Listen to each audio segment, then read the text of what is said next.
விஜய் வந்து ரொம்ப குடிச்சதால என்ன பண்ணுறாரு, அப்படியே தள்ளாடுறாரு.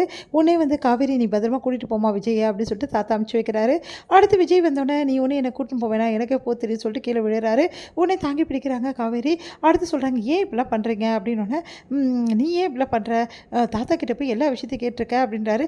இப்போ கூட உங்களுக்கு எல்லா விஷயமும் தெரியுதா அப்படின்னோடனே இங்கே பாரு என் காதலை பற்றி உனக்கு என்ன தெரியும், ஏங்க நான் எனக்கும் தெரியுங்க, நானும் லவ் பண்ணியிருக்கேங்க அப்படின்றாங்க. நீ என்ன லவ் பண்ண, போ உன்னோட நான் இப்படிலாம் லவ் பண்ண தெரியுமா, அதான் சொன்னார் தாத்தா அப்படின்றாங்க. சரி உனக்கு தெரியுமா நான் இப்படிலாம் லவ் பண்ணேன்னு சொல்லிட்டு அப்படின்னு சொல்லிட்டு அவர் வந்து எப்படி விரும்பினாரு, எப்படி அந்த பொண்ணுக்கு ப்ரப்போஸ் பண்ணார், அந்த பொண்ணு எப்படி இருப்பா, எப்படிலாம் விரும்பினாருன்னு சொல்லிட்டு எல்லா விஷயத்தையுமே வந்து சொல்லிகிட்ருக்காரு. அதெல்லாம் கேட்க காவேரிக்கு ரொம்ப வந்து அப்படியே மனசு கஷ்டமாகுது. இவ்வளோ வந்து விரும்பி கூட அந்த பொண்ணை இவரால் வந்து கல்யாணம் பண்ணிக்க முடியலையே, ரொம்ப பாவம் விஜய், அதனால தான் நான் எல்லார்கிட்டையும் கோவமாக நடந்துக்கிறாரா அப்படின்னு சொல்லிட்டு மனசு கஷ்டப்படுறாங்க. உடனே வந்து என்ன பண்ணுறதுன்னு தெரியாமல் அப்படியே பார்த்துக்கிட்டே இருக்காங்க. விஜய் வந்து எல்லா விஷயத்தையும் அவர் வாழ்க்கையில் நடந்த எல்லா விஷயத்தையும் வந்து காவேரி கிட்ட சொல்லிடுறாரு. சொல்லிவிட்டு அப்படியே தூங்கியும் போயிடுறாரு. காலையில் எழுந்தோடனே விஜய் என்ன பண்ணுறாரு, அப்படியே பயங்கரமாக தலைவலியோடு உட்காந்துருக்காரு. நைட் ரொம்ப நான் சாப்பிட்டுட்டு பயங்கரமாக தலைவலிக்குது. ஆமாம் நாங்களாம் சொன்னோம் நீ கேட்கல, தாத்தாவும் எவ்வளோ சொன்னார் நீங்கள் கேட்கல, இஷ்டத்துக்கு குடிச்சிங்க அப்படின்னோடனே நான் ரொம்ப குடிச்சிட்டனோ அதான் என்ன தலைவலிக்குது என்னால் தாங்கவே முடியல அப்படின்னோடனே சரி நான் வந்து லெமன் ஜூஸ் கொடுக்குறேன் குடிங்க சரியாயிடும் அப்படின்றாங்க.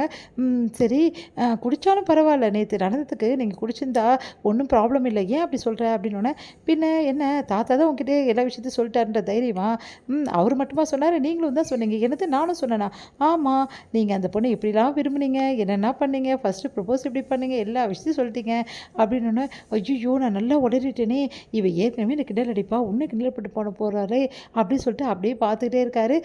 கவலைப்படாதீங்க, உண்மையிலே நீங்கள் சொன்னது கேட்டது எனக்கு மனசு இவ்வளோ கஷ்டமாயிடுச்சு தெரியுமா, உண்மையிலேயே எனக்கு அழுகழுகியாக வந்துடுச்சு, தாத்தா சொன்னது கேட்டே நான் பாதி வந்து அழுதுட்டேன், அதுக்கப்புறம் நீங்கள் சொன்னது கேட்டு இன்னும் நான் அழுதுட்டேன், எவ்வளோ விரும்பியிருக்கீங்க ஒரு பொண்ணை, எவ்வளோ பெரிய விஷயம் தெரியுமா, அந்த உங்களை மாதிரி ஆளை மிஸ் பண்ணுறதுக்கு அந்த பொண்ணு தான் வந்து பேட் லக்கு, அந்த பொண்ணுக்கு தான் அப்படின்னு மாதிரி சொன்னோன்னே இல்லை எனக்கு தான் பேட் லக்கு, எனக்கு வந்து நல்லா இல்லை காதல் எனக்கு கை கூடல, அப்போ நான் தானே பேட் லக்குன்னொன்னே அதெல்லாம் ஒன்றும் இல்லை, நீங்கள் எவ்வளோ சூப்பரான ஒரு ஆள் தெரியுமா அப்படின்னு சொல்லிட்டு சொல்கிறாங்க. சரி அதெல்லாம் போட்டோம், நீங்கள் ஏன் இதெல்லாம் நினச்சி வந்து ஃபீல் பண்ணிகிட்ருக்கீங்க அப்படின்னோடனே இங்கே பாரு ஒன்றை மாதிரிலாம் இருக்க முடியாது புரியுதா, நீ எப்படி தான் இப்படி இருக்கியோ எனக்கு ஒன்றுமே புரியல, எதை பற்றியுமே கவலைப்பட மாட்டேங்கிற, உனக்கு வந்து லவ் ஃபெயிலியராக இருக்குது, நீ வந்து சந்தர்ப்ப சூழ்நிலை எனக்கு கல்யாணம் பண்ணியிருக்க, உங்கள் வீட்டில் அவ்வளோ ப்ராப்ளம், அப்போ கூட எப்படி காவேரி உன்னால் இவ்வளோ ஜாலியாக இருக்க முடியுது, இங்கே பாருங்கள் ஜாலியாக இருக்கிறது நம்ம மனசு சம்மந்தப்பட்டது, நம்ம சந்தோஷமாக இருக்கிறதுக்கு யாரோட வந்து உதவியும் தேவையே கிடையாது புரியுதா, நினச்சிக்கிட்டே இருந்து இப்போ என்ன பண்ண போகிறோம் நம்ம, சரிங்க எனக்கு லவ் ஃபெயிலியர் ஆகிடுச்சு உங்களுக்கும் ஆகிடுச்சு, இப்போ இதே நினச்சி என்ன பண்ண போகிறோம், அதை விட்டுட்டு வந்துடணும், அது மனசில் ஒரு ஓரமாக வச்சுட்டு நம்ம வேலையை நம்ம பார்க்கணும், எப்பவும் போல் சந்தோஷமாக இருக்க கற்றுக்குங்க அப்படின்னோடனே காவேரி பார்த்து அப்படியே மேம்படுத்து போகிறாரு.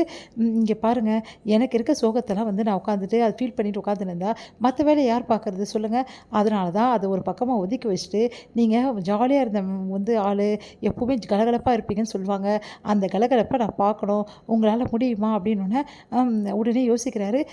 வெட்டு வேணால் கட்டுங்க, என்ன மாதிரி உங்களால் கலகலப்பாக எல்லாத்தையும் பற்றி யோசிக்காமல் இருக்க முடியுமா, பார்க்கலாம் நீங்கள் இருக்கீங்களான்னு சொல்லிட்டு அப்படின்னோடனே உடனே வந்து யோசிக்கிறாரு நம்ம விஜய்.